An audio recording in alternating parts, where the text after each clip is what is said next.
Councillors, ladies and gentlemen, please be upstanding for the Chair and Vice Chair of Harlow Council.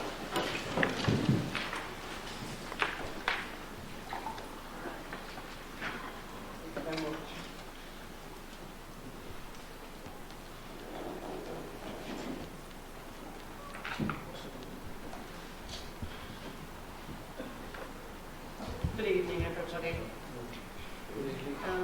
Before we sit down, once again, could I ask if we have a minute silence for the Grenfell Tower and with the recent tragedies in London, and also for our dear Darren Zappoli. Our Council Landscape and Biodiversity Manager, who passed away very, very recently. If we could go ahead with that, please. 1 moment silence.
Please be seated. Before we move any further, I'd like to ask one member of each group if they'd like to say a few words about before we proceed. Okay, and if you do. Yes.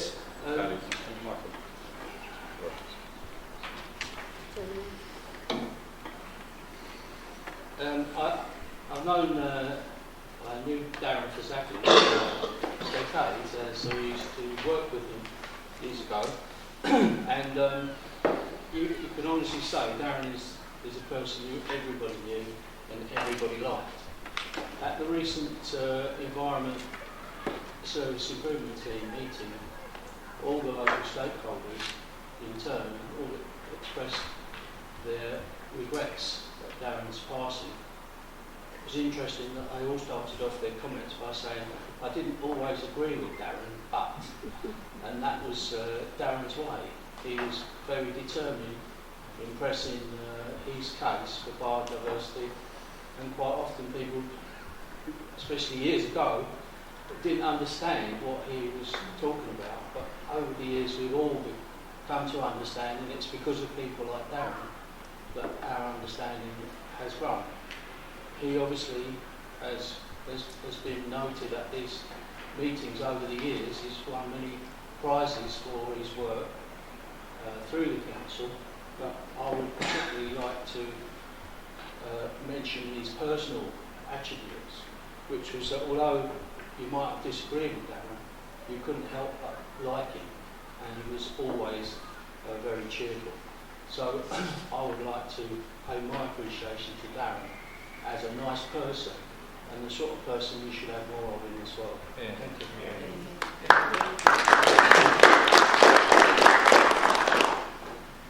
Tony. Thank you, Chair. Can I just start by saying that I absolutely concur with everything that's already been said about Darren. I've known him since I first became a councillor, and was given the honour of chairing the Environment Committee, and so I worked closely with Darren on a number of things, but top of his list was always the Palmden Wood Wildlife Centre and the quest for approval for the green flag, which is something without any little effort is needed to achieve that. I once said to him, what is this green flag, Darren, what's it about? And he gave me a big file about that thick. And he said, that's what we've got to achieve over the next few years. And blow me, he went and did it. And we now have a green flag for our Parliamentwood area. Yes, he was extremely hard-working. So hard-working, in fact, and so much did he love his work, that he would frequently spend the night in Parliamentwood, looking for particular animals or particular species of things that he was hoping would grow there or would live there. So he loved his work, and he was very, very good at it. You meet a lot of people who are full of themselves and who talk a good deal, talk a good job, but Darren actually did a good job, a very, very good job, and it would be a hard, hard act to follow. So thank you for allowing me this short time. Thank you.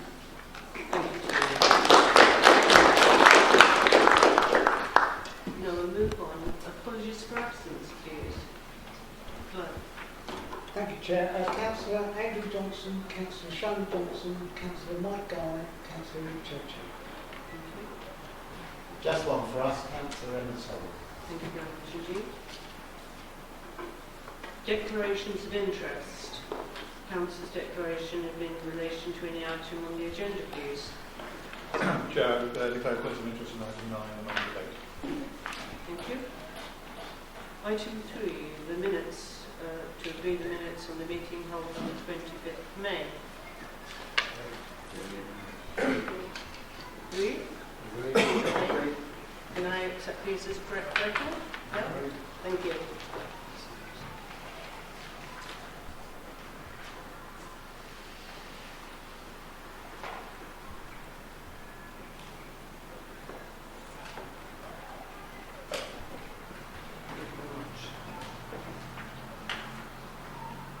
Now, item 4, communications from the Chair. Councillors, officers, member of the public. Now I have the opportunity to say a few words.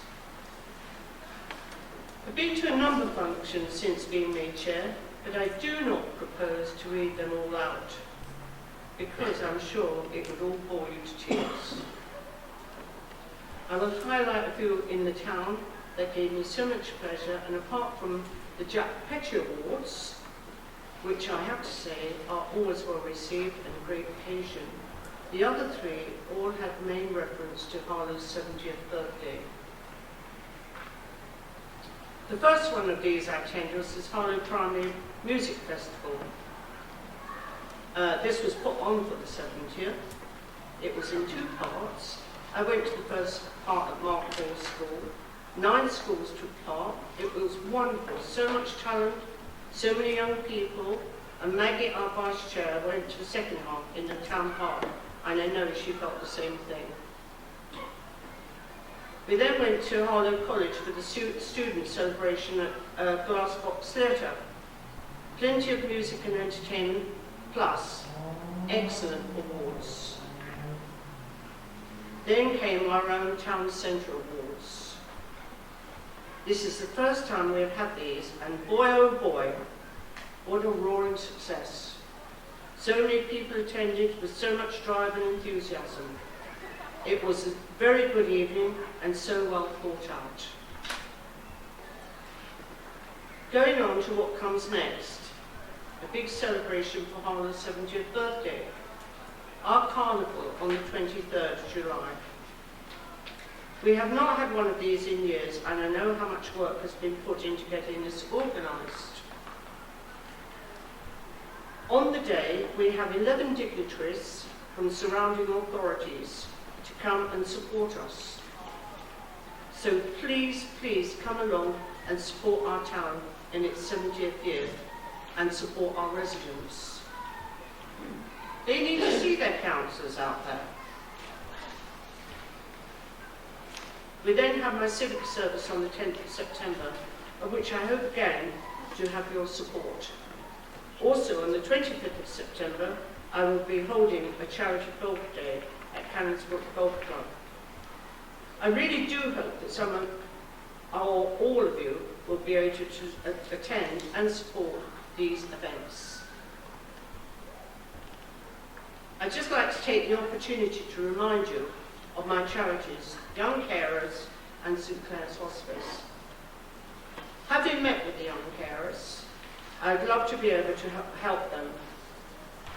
Please help me to be able to do this. Thank you. Right, moving on. Petitions from the public. There are no petitions. Questions from the public? No? Right. Right, questions from councillors. I understand we've got a question for Councillor David Carty, who has a question for Councillor Pertman, portfolio holder for environment. Do you wish to read out your question, David? No, I'm quite happy that it's on paper. Right. Thank you. Does David wish me to read out the answer? No, I'm quite happy with No, that. he didn't. No. Right. And you didn't want to supplement on Yes, that, David? yes. You do? Yes. Okay. Yeah, I'd like to thank Councillor Pern for the answer. I'm in full support of what he puts down here, and I've brought this question today to make sure it stays high profile within the council. Southern Way is an awful problem. I've spent 2 hours in the last couple of weeks sitting watching the traffic go through. In a 2-hour period last week, 147 large lorries went down Southern Way, most of whom cannot go round the roundabouts, they go over it. 5 lines up from the bottom, Councillor Burton has said we must work together to get Essex County Council to change their mind over the introduction of the NEPP. I'm fully supportive of that and I will help in any way I can. Thank you. Thank you. Right. Okay, I understand. Sorry, David, you obviously didn't hear me earlier on. I asked if you would like to read it out. They said no, but you've read it out. No. Councillor Burton, have you got a supplementary? No. That was it, was it? Okay. Right. Right, let's move on. Motions from councillors. Okay. Right, now we move on to item 9. The main debate. I will hand this over to John. John, you will have a maximum of 10 minutes. Thank you. Thank you, Chair. I started the introduction to my last year's main debate by saying it had been an eventful year. But to say that the last 12 to 14 months have been eventful internationally, nationally and locally here in Harlow would be a significant understatement. We've seen the election of Donald Trump, the EU referendum, a general election, as well as the terrorist attacks in Manchester and London, and most recently Grenfell Tower. We're living in turbulent times, politically and socially. More locally, there have been many positive things, which I'll come to later, but it'd be wrong of me not to acknowledge some of the less positive things. A number of good people have passed away, people who are proud of Harlow and strive to make it a better place. These include the council's own Linda Lazari, and as we've already mentioned, down to that Beryl Murphy from the Water Gardens, local historian Ron Bill, and the former councillors Muriel Jollis and Guy Mitchell. They will all be sadly missed. It was, of course, a particularly difficult year for the family and friends of Eric, who was killed at the Stone, for the Polish community and for Harlow as a whole. In the wake of this, some sections of the media and some other voices, inside and outside of Harlow, labelled Harlow as a dividing town, as a town with one section of the community pitted against another, as a racist town. As I said at the civic service, that's not the Harlow I know. The Harlow is an open, compassionate and welcoming community. A Harlow that recognises that we have more in common than that which divides us. Having said that, there is much to be proud of in Harlow, and some notable achievements. The creation of a council-owned company, HDS, which launched this year, will enable us to reinvest in services that matter to Harlow and to provide the necessary flexibility in uncertain times. And following a bedding-in period, I look forward to a relentless focus on how we can continually improve the services we provide for our residents, both in the maintenance of our housing stock and of our green spaces. Other notable events include Parliament Woods getting its 8th consecutive Green Flag Award and the Town Park getting its first, as already said, with a great tribute to Darren Kazakli. It's It's also the first junior parkrun on Sunday mornings, and Saturday parkrun going from strength to strength. A great series of exhibitions in the Gibbon Gallery, another opening this evening. The commemoration of the Somme last July, and securing a 3-year extension to the injunction against unauthorised encampments in Harlow.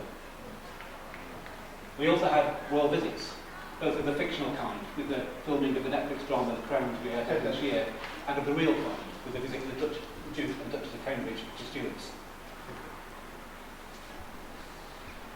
This year also marks the 70th anniversary of the designation of Harlow as a new town.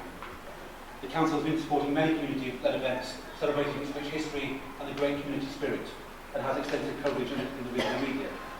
Everything from the Spiegel Band Festival at the Latin Bush Centre, a community picnic at the community farm, the Arthur Garden Party, the Harlow Festival, the Spring Clean, the Council's social media campaign, 70 Things We Love About Harlow, and of course, as the Chair has already said, the Carnival later this month, to be followed by the ever popular Link Fest.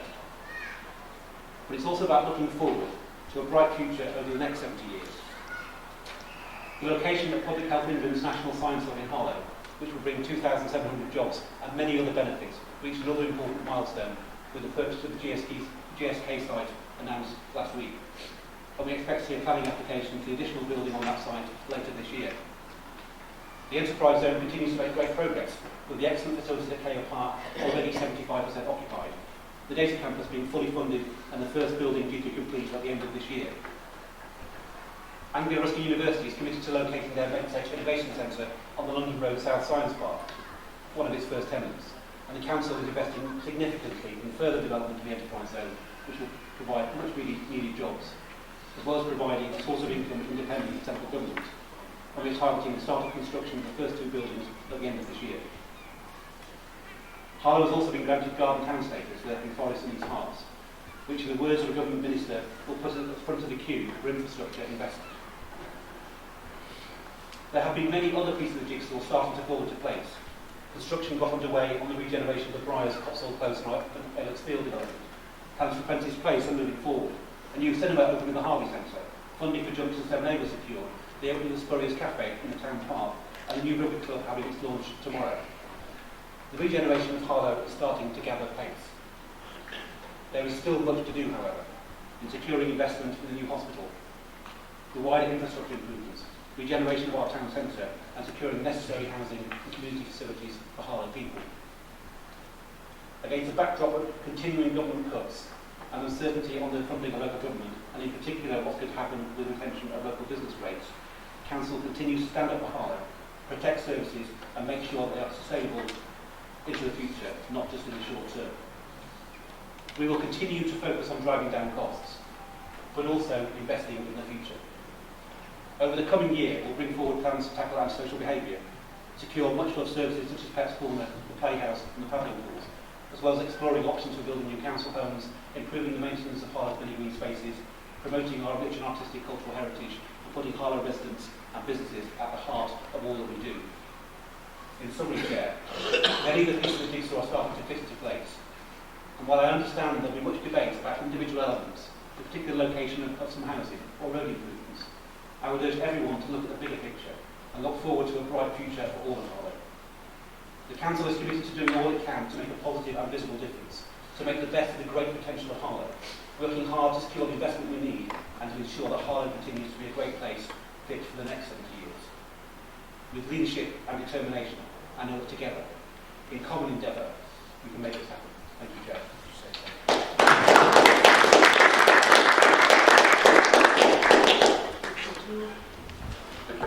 Well, thank you, Madam Chairman. I am delighted to lead the opposition response to the State of the Council debate this year. Harlow is 70. This year has been an opportunity to reflect on the town's past and present. The town where several of us in this room were born and bred has come of age. This town has been underestimated for decades, but people are beginning to take more notice of our town. I want to take this opportunity to pay tribute to all the faith-based groups and charitable organisations who do so much for the people in need in this town. For 2 years now, I have volunteered at St Mary at Latton's homeless project during the winter.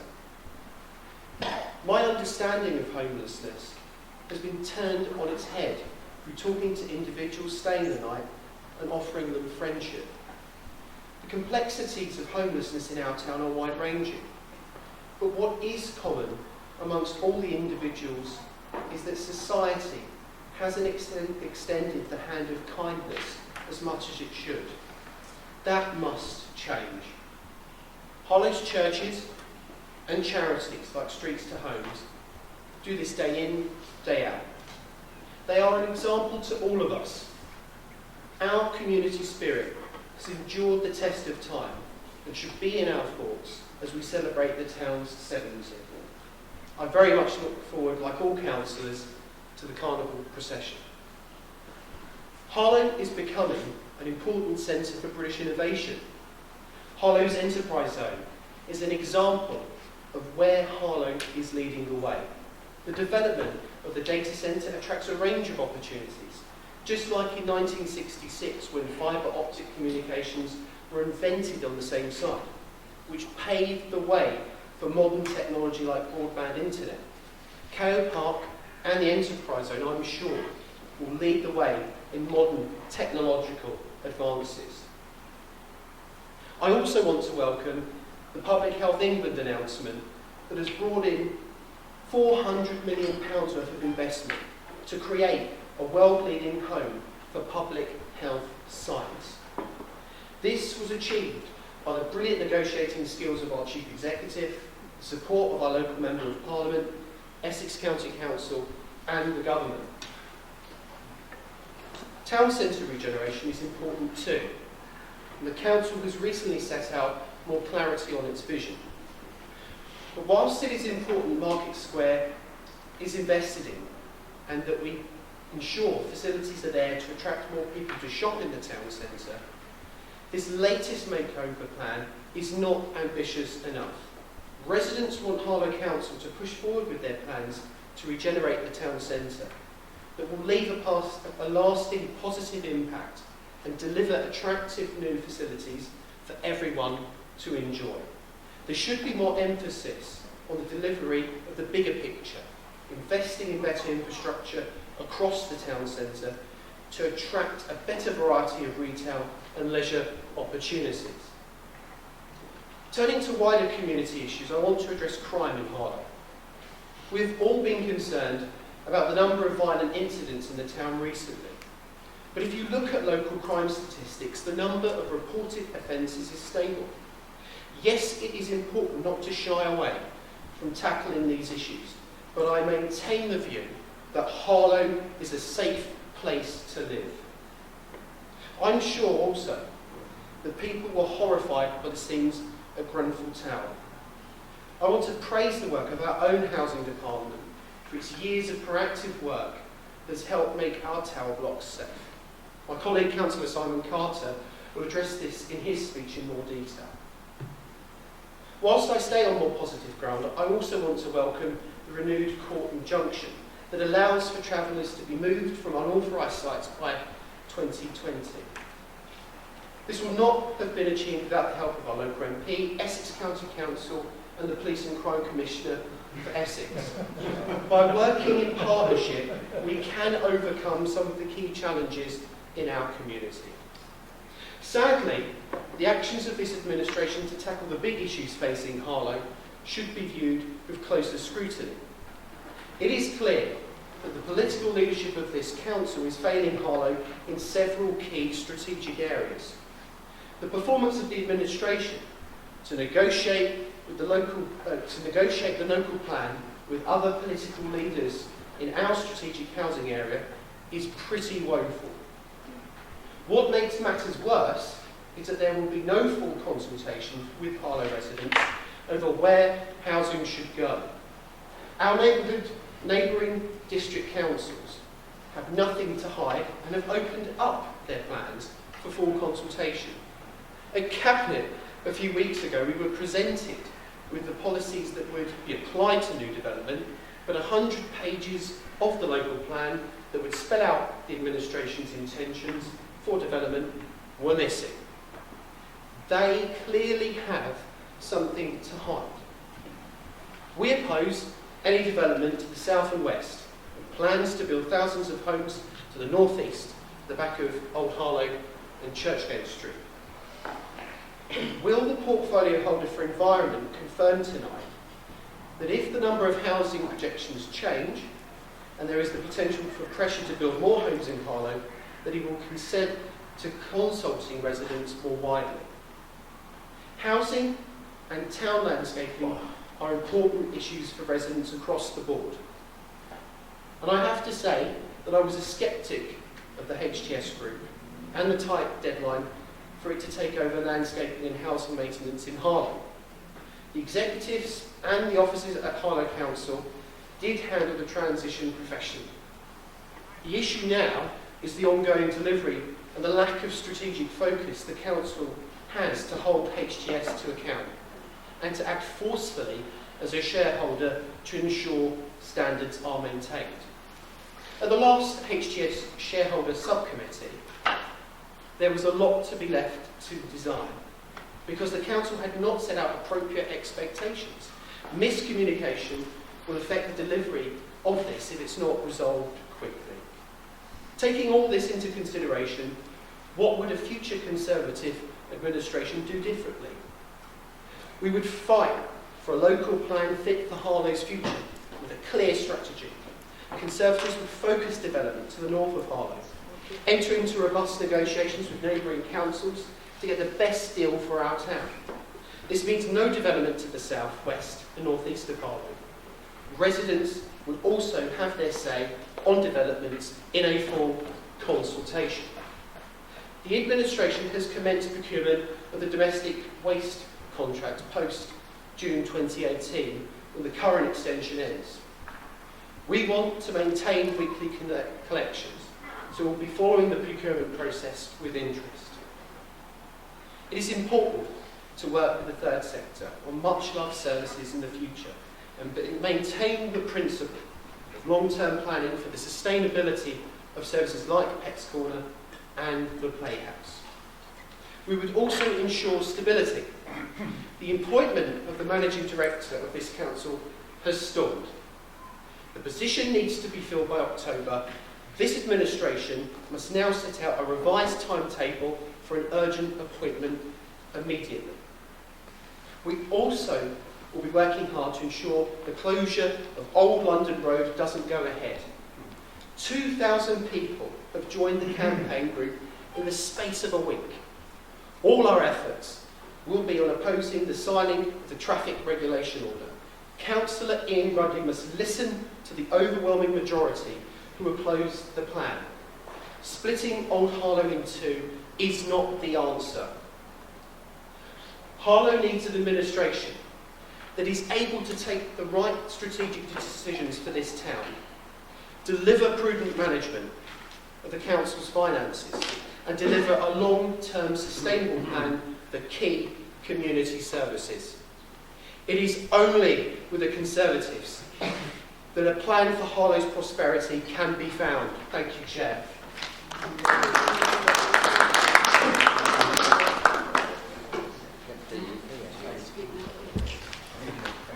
Thank you, Chair. This debate gives me the opportunity to look back and to look forward on housing issues that affect our town. This year, I believe, has been an even more important year. A truly shocking incident in Kensington with the tower block fire. My priority since is to reinsure and respond to tower block residents' concerns.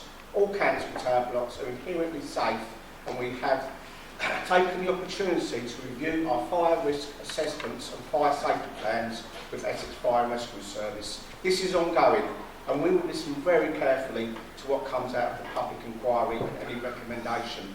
And like the previous speaker, I take this opportunity to thank the hard work that's done by all housing staff on this issue. Many hours went into reassuring and corresponding with residents on this very important subject.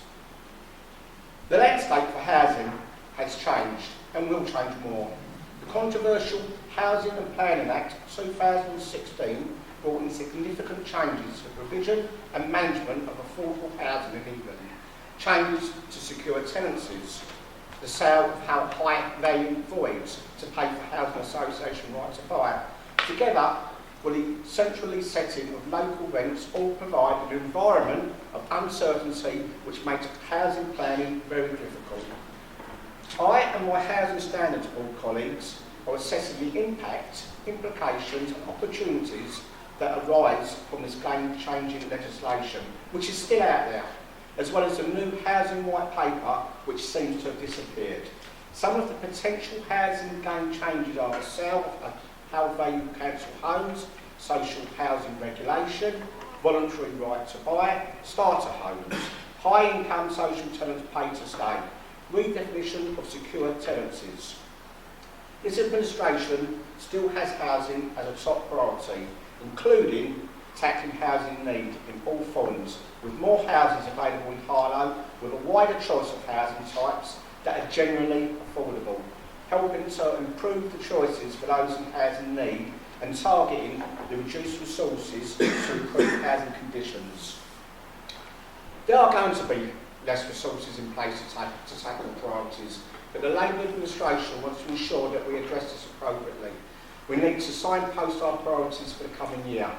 I'd like to turn to what we've achieved in the last 12 months. We've invested £25 million, which is now £80 million from 2013, in continuing to deliver over 40,000 improvements to our housing stock to improve the living condition of its tenants, tackling local priorities. We have prioritised energy efficiency savings, significantly improving the energy efficiency of the council homes to tackle fuel poverty.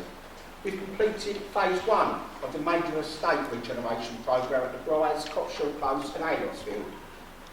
The housing register, though, continues to grow, increasing incidence of homelessness, which I'll return to later, over a 35% increase in temporary accommodation. We continue to work to let our homes in a fair and transparent manner. We've achieved accreditation to our care line scheme, which offers security to the most vulnerable residents in this town. We've put more resources into tenancy support services, recognising there's a growing area, but enforcing tenancy conditions fairly when required. Strong landlord performance in key landlord areas such as rent collection, service charge collection, turning round empty properties and repairing our homes. My thanks go to the successful transition of HTS, more to do with delivering council priorities. We celebrated for the third year running partnership working with Essex County Council and Manical Home Care in providing extra care housing at Summers Farm Close for the most elderly and most vulnerable. But welfare reform changes, under occupational charge, universal credit, are placing huge pressure on council tenants. Funding for support services for older people from Essex County Council have consistently reduced over the last few years, culminating in the removal of funding altogether from 2017. The impact on service users has resulted in 51 dispersed alarm users returning their equipment as they don't want to pay for the service no more. However, the impact on sheltered tenants has been minimal, with the majority accepting the fact they need to pay now more for these services. This has reinforced recent tenant consultation meetings, with tenants accepting they need to fund the support services they receive. It's been another successful year working with tenants. I see, Mark, your 5 minutes is up, but I'd like you to carry on just to finish the last couple of sentences. Thank you. So you want me to finish in a minute? Or? Yes. Okay, I will skip now to a very important subject that's been touched on. Homelessness is still an issue that we must and will take seriously. I do support the homelessness reduction bill and have been heartened to see so far it's getting all party support in central government. Similarly, I was also glad to see both sides of the chamber when debating homelessness at a recent cabinet meeting. Finally, I'd just like to say that it needs to be more change in national housing problems. Thank you, Chair.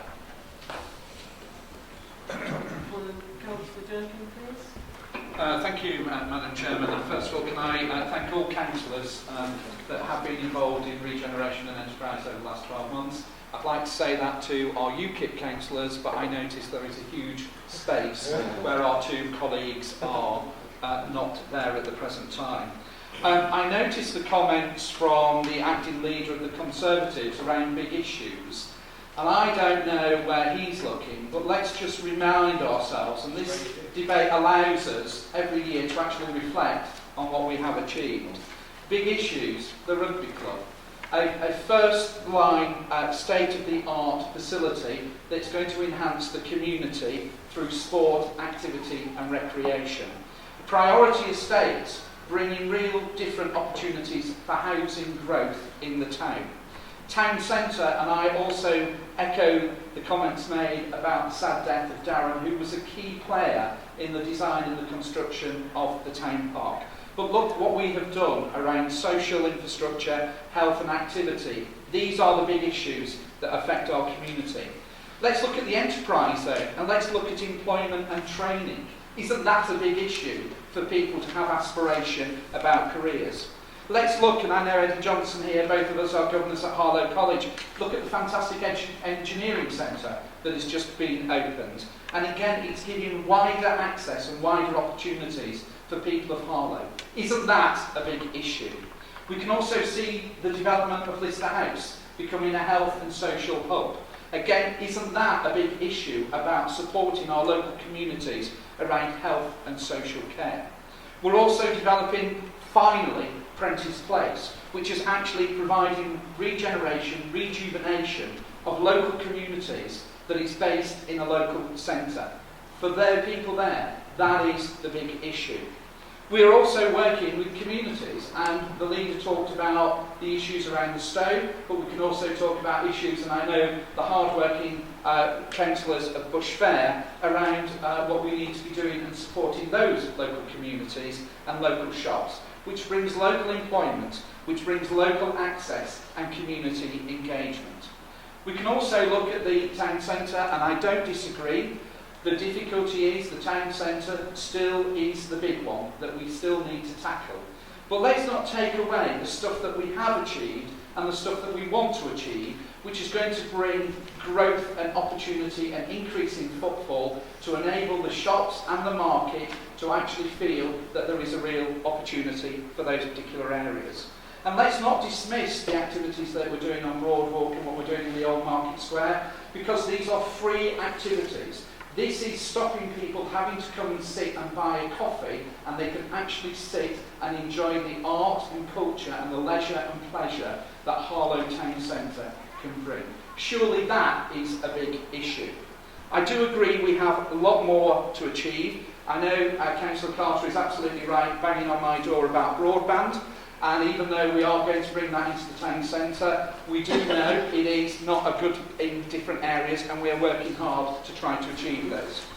We're also big issues still to outstand, which is the town centre and about the local plan, and actually about Princess Alexandra Hospital. These things need to get sorted, but we can't sort them. But what we can do is work in partnership in a constructive way to enable that.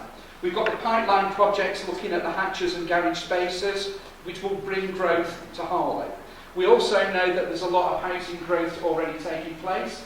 We know that because the plans are in about the town centre housing. We also know there's interest in post office car park. We also know there's going to be a planning application for new housing in the Stowe area. So that in one way that's good, but in another way we have to make sure that these blend into our aspirations and our priorities and do not negatively affect our local existing communities. So we need to understand the impact and effect on local communities and what new changes can actually bring. So we do have many challenges in regeneration and enterprise, but I think we have got clear evidence that over the last 12 months we have achieved success through the hard work and dedication of our staff, and we will power forward on those opportunities as well. So we will aspire and we will be inspired by other people. But actually we are today's pioneers. 70 years ago, some very brave people with pipes and moustaches and stuff like that were poring over things and making real key decisions that we have. They were the pioneers, we are the pioneers, and together we can shape our future in common endeavour. Thank you very much.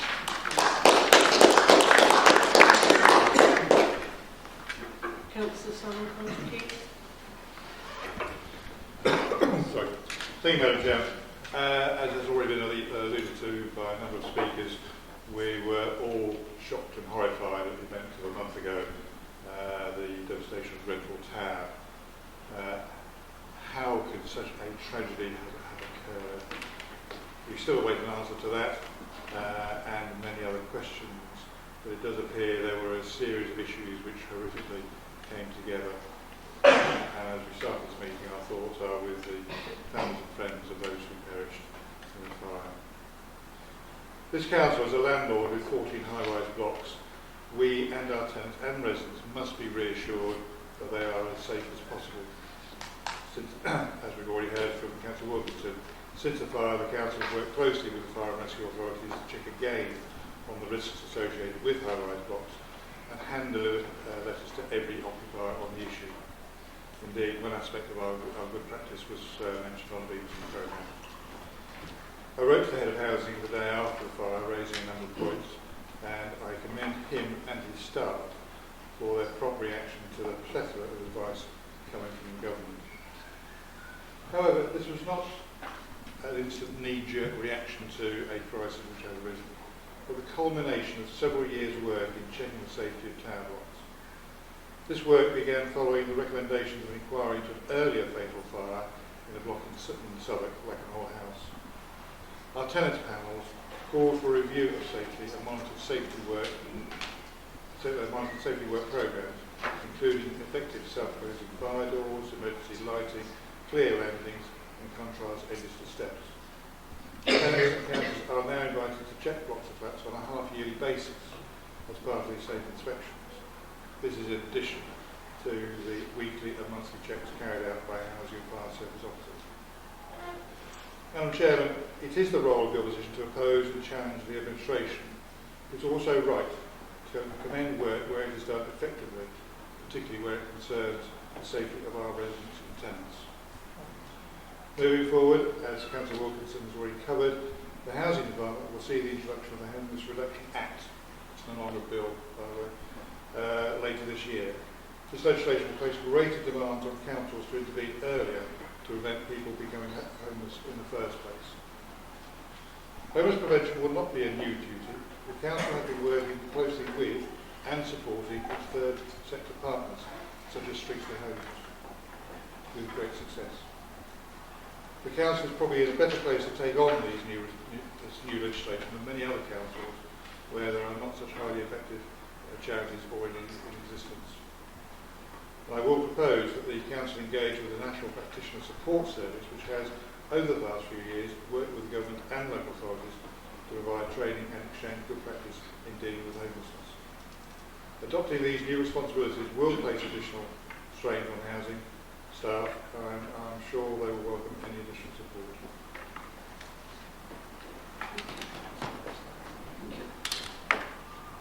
Anybody else wishes to speak? Okay, so thank you. Thank you, Madam Chairman. Yes, I'd like to agree with what Robert said this evening, particularly where we've worked together in the past across party boundaries, and some of the great work that has been achieved in regeneration, particularly, which, as you know, I take a great interest in myself, and I'm really pleased with the work with regeneration that started here under this administration has continued on with the Labour Party opposite. And the work that's been mentioned with Parliament Wood, and I'm looking forward to the Carnival also. And I also want to mention the visit of the Duke and Duchess of Cambridge to Harlow. That was a very proud moment in the town's history, and I was really pleased to have been there myself, to have witnessed them, and it was absolutely a wonderful day to have been there, and the children of the Stewart School had a fantastic time. Even though they were standing in the rain for quite some time, it didn't seem to dampen their spirits 1 minute. And I would like to just take a small moment just to divert possibly from where we would normally go in these debates, and just to mention, we've mentioned the council opposite have talked about some of the great people that have passed away in our town recently. And I'd also like to mention one great person who I personally believe we need to mention, and that's the retirement of the head teacher of Stewart's Academy, who's given almost 30 years of loyal public service to this town. And I was a little disappointed to find that a civic award wasn't forthcoming for this person, and I will certainly be writing to the civic award panel myself now and be recommending that in future because Did you nominate? I didn't personally, but I was aware that they had been nominated. But suffice this to say, I certainly believe that somebody who devotes themselves to public duty in such a tireless fashion should be commended, and I commend her here today. So that's that. In terms of Enterprise Zone, I'm really excited by Enterprise Zone and the future that holds for this town, and I was really proud to have been the portfolio holder in charge when Enterprise Zone was awarded to the town, and I'm really pleased to see it going from strength to strength under the administration. We talked about the big issues, however, we talked about some of the big issues. The one thing that I would draw concern about, though, however, in everything here is sometimes the slow pace of change. And I know things are sometimes slow, but when you consider that a lot of these things were started when we were in administration many years ago, it does seem sometimes the pace of change is tiresomely slow, particularly with town centre redevelopment. And I get the sense sometimes that we haven't always, as a council and the administration, hasn't always been focused sharply enough on redeveloping the town centre in particular, and they tended to just sort of float in the breeze and pick up on the latest soundbite. And I really would urge them to be more focused in the future and really try and develop the town centre for the betterment of the town. Councillor Durkin was right. They do need to understand more the impact that the decisions they make have on the community, and that's why I would urge them to consult more widely on the local plan and to ask residents their views on where proposed housing is going, because this administration has flip-flopped over the years on development to the south and west of Harlow in particular, and they have even gone against their own word in the past municipal year and are now openly supporting development to the south and west of Harlow, which we do not support on this side. And I really urge them to consult with their residents and to find out what they really think on these matters. Going forward, I hope we can work together on the things that we agree on, and I know Robert Halfon, for example, is actively campaigning for a new hospital for Harlow, and his input in all of these great big issues, such as Enterprise Zone, such as bringing Public Health England to Harlow and the massive investment that it brings, have been a real help to the endeavours of both us and the administration over there, and I hope they can continue to work with him to try and bring a new hospital to the people of Harlow. So thank you for the time to speak. Madam Chair. Right, we've probably got time for one more speaker. Does anybody else wish to say anything? No? Okay, now we're going for something else. John, you first. 5 minutes. Well, thank you, Madam Chairman. I think this has been a really important debate tonight. We've covered a number of areas that are very positive for the town. The Enterprise Zone, the work to secure the injunction. With some of those key decisions that have been made for the town, including Public Health England, partnership with a range of agencies, the government, our Member of Parliament, this council and Essex County Council has been important. And as we move forward as a council, that spirit of partnership working is incredibly important. We know that there are a number of pinch points across this town in terms of improving infrastructure and supporting the community on certain issues to do with crime and antisocial behaviour. But it is partnership that I feel has been the key theme of this debate tonight. Obviously, we're very concerned as an opposition with the local plan. Political leadership, as I said in my speech, just isn't there, and they haven't been working well with neighbouring local authorities. Plans to develop on the south, west, northeast of Harlow fly in the face of public opinion and where houses really should go in this strategic housing area. We maintain the view that the administration may crow, but we maintain the view that to the north of this town is where housing should go. And we will maintain that. The most important thing in this debate is the fact that Harlow is 70 years old. It's a milestone for this town. The decades have passed in this town, the history that has been made by the individuals, the individuals that built this town at the very beginning, have shaped the community and made it what it is now today. We have had an opportunity to celebrate that this year, and I think that Carnival will cap off what has been an excellent celebration for Harlow. As I've said before, Harlow is on the map now. It's of significant strategic importance in the east of England. Its influence extends far wider than that, and people listen to what we have to say because we are innovators in this town. We've achieved fantastic things, more fantastic achievements in some bigger local areas than our own. And what we need to do now is have an administration that is ready to tackle the big issues. Councillor Tony Durkin talked about that. But the true reality of this debate is that on the big issues like the local plan, appointing someone to lead the executive of this council, we're stalling. We need a smooth running machine in this council, and the Labour Party can't offer it. We as Conservatives will. I'm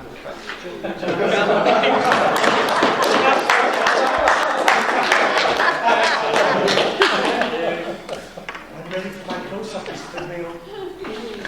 Please be quiet and let the Labour Party actually speak now, please. I don't want to hear any noise. Thank you. Thank you, Chairman. Quite sure I've got the motion from leader of the council to lead the Labour Party, but I'll take that in a moment. I'd like to start by echoing some of the comments that have been made, and in particular, the credit given to the valuable work of the charitable sector, the golf sector in Harlow. A few have been mentioned, Streets for Homes, I've mentioned the Chocolate Run, both groups, Rainbow Service and what have you, and I absolutely would endorse that, make an absolutely valuable contribution to this town, and I'm pleased to help in any way I can.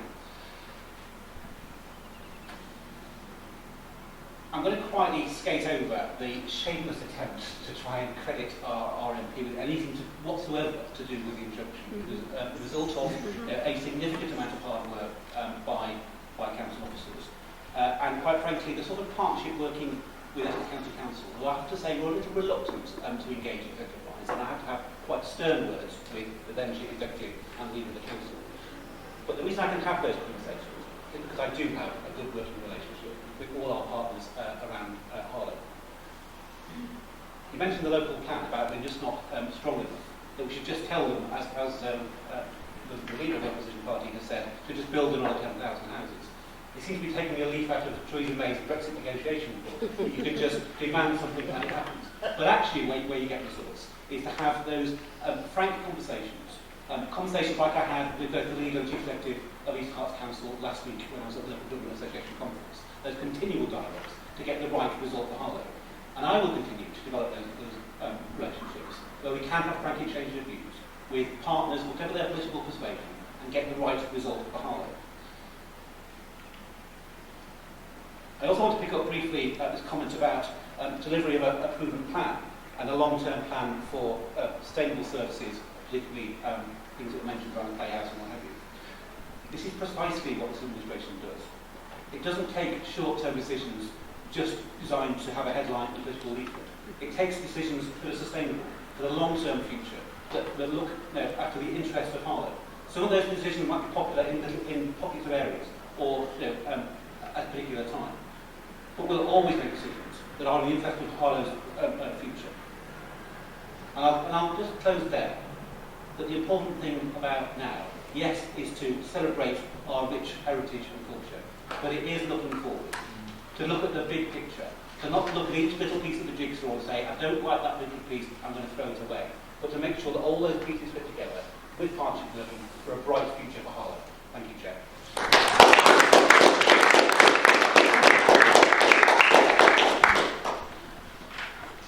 Right, thank you very much. Now we'll move on to item 10. We're going to take this in two parts. The first part, 10A, could I have a proposal, please? Madam Chairman, I'd be delighted to make the proposal that the Cabinet recommends to full Council as it's written on the paper on 10A. Thank you. Thanks, Chair. Thank you very much. Are we all agreed on that? Agreed. Thank you. Okay. Item B, 10B and COB. Right, item 11, reports from officers. Right. And can we just agree on the minutes for the Cabinet and committees, please? Is that okay? Thank you. Item 13, matters of urgent business. Sorry. Are there any matters of urgent business? No? Okay. That concludes our evening. Now I'd like to invite you all back to my church chamber. And the time is 8:27.